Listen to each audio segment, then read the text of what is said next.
the truth! You can't handle the truth! To be clear, I never had a relationship with Epstein or his accomplice, Maxwell. I am not Epstein's victim.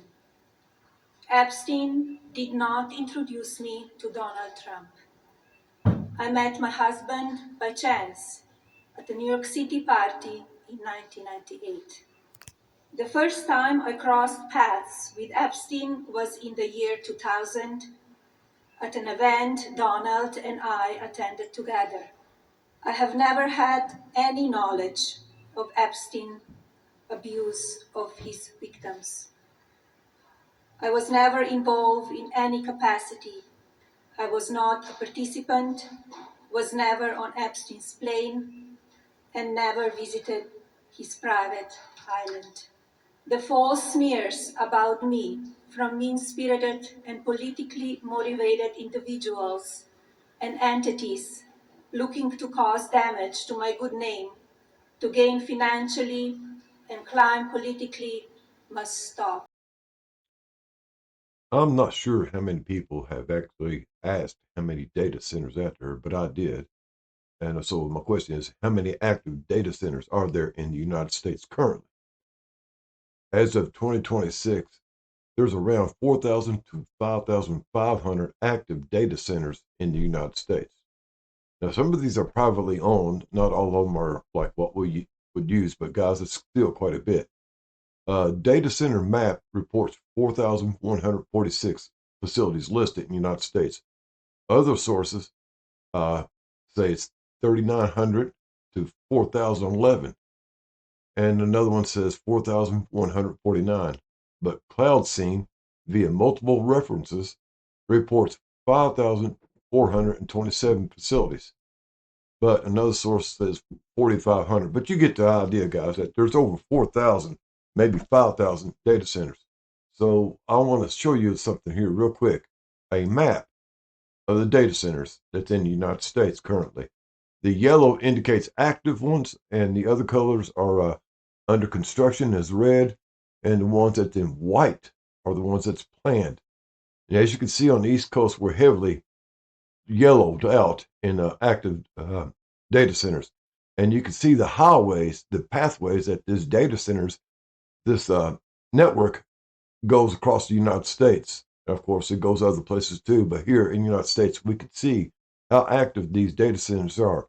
Again, the red is under construction and the white are proposed.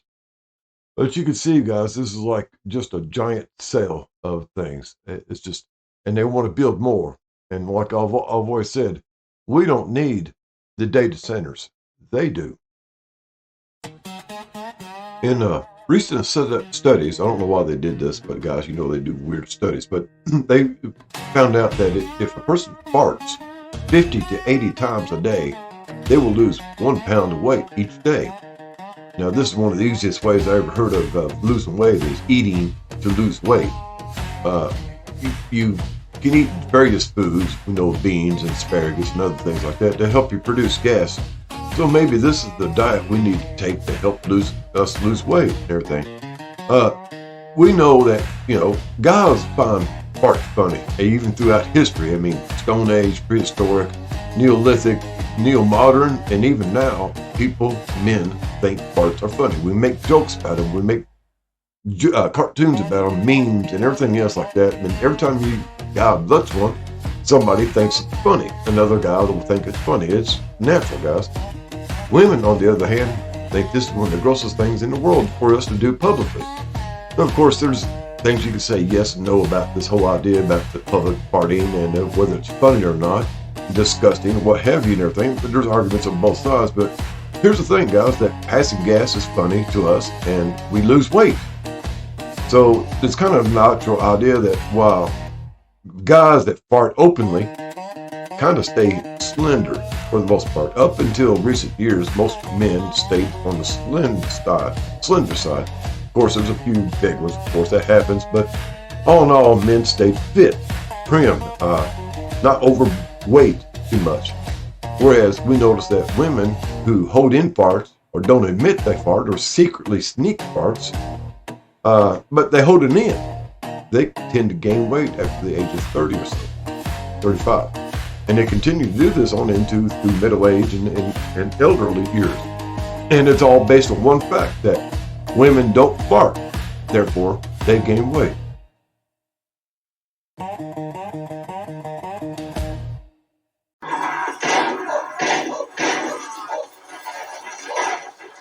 I'm Lucky Day. I'm the Needle One. I'm Dusty Bottoms. Together we're the Three Amigos.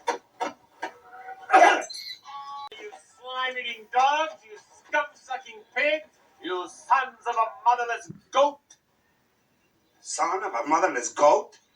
And who are you? Wherever there is injustice, you will find us. Wherever there is suffering, we'll be there. Line. Wherever liberty is threatened, Wherever liberty is threatened, you will find the Three Amigos. We recently celebrated the quasi-moon mission to circle the moon and come back.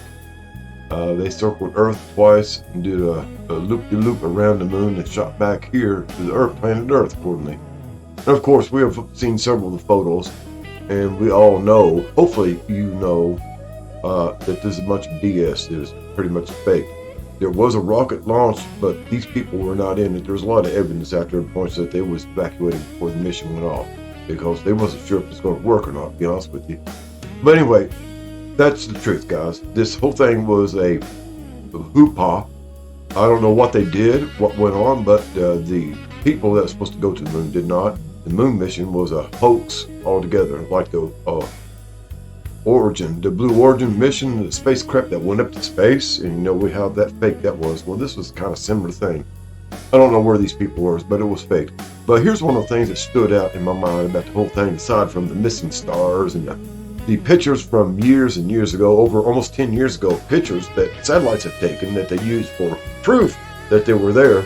Aside from all that other stuff and the hokey pictures and everything, is that they said that this Orion space module, that's the name of it, the Artemis mission, and the Orion space module, which is what came back, it came into Earth at 24,000 miles an hour. Wow, that's pretty fast. Don't know if y'all know this or not, because I do check stuff, guys, but years ago we had the Apollo mission that came in. You went to the moon and came back, circled the moon, and all this other stuff, guys. There was 17 Apollo missions. I can't remember. Anyway, they did all this stuff, guys, and guess what speed they came in at? They came in at the blazing speed of 5,000 miles an hour. Just think about this, guys. All of a sudden, now this thing's coming back, same kind of way that the Apollo missions came back, same way. Apollo was going 5,000, yet these things were going at meteorite speeds, 25,000 miles per hour. Meteors incinerate and break apart at this speed. They were going so fast, they was breaking atoms apart and creating a plasma field in front of them. That's what they said. Just imagine this stuff, guys, what they're telling us, and people are eating it up like it's SpaghettiOs. It's just amazing. But we know it's BS. Hopefully you know it's BS. But this here that they're trying to tell people that this, that, and the other, even said that this first time people seen the dark side of the moon, the back side of the moon, but yet Apollo missions circled the moon each and every time. After the 7th? Yeah, something like that, yeah. Each and every time they went around the moon. But they told us nobody else had done it before. What about China? What about Japan and India that have set satellites to the moon? The dark side of the moon, the back side of the moon. So they're lying about everything, guys. Like I say before, NASA, Nazi American Strategic Alliance.